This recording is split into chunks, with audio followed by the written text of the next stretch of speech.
গাধাকে সৃষ্টি করার পর সৃষ্টিকর্তা বললেন, তুই আজীবন কঠোর পরিশ্রম করবি, অন্যের বোঝা বয়ে বেড়াবি, তোর মাথায় কোনো বুদ্ধিও থাকবে না, তোকে আয়ু দিলাম 50 বছর। গাধা বলল, সে কি, এত কষ্ট করে আমি এত দীর্ঘদিন বাঁচতে চাই না, দয়া করে আমার আয়ু কমিয়ে 20 বছর করে দিন। সৃষ্টিকর্তা, যা, তাই দিলাম।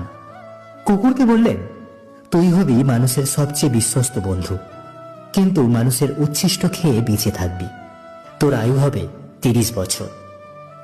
শুনে কুকুর বলল, দয়া করে ওটা কমিয়ে 15 করান, এতদিন আমি বাঁচতে চাই না। এইবারও তিনি রাজি হয়ে গেলেন। এরপর উনি বানরকে বললেন, হে বানর, তোর একমাত্র কাজ হবে লাফিয়ে লাফিয়ে এক গাছ থেকে আর এক গাছে যাওয়া, আর তামাশা দেখিয়ে মানুষকে বিনোদন দেওয়া। তোর আয়ু দিলাম 20 বছর। সে আবেগে কেঁদে বলল, দেবেনি যখন 10 বছর দিন, আমি এত বড় জীবন দিয়ে কি করব।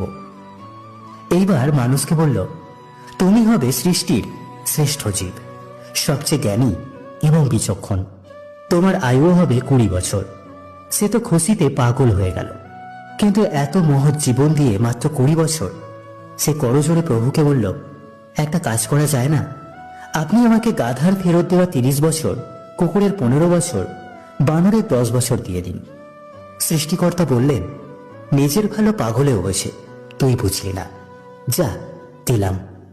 সেই থেকে মানুষ সুন্দরভাবে বাঁচে 20 বছর।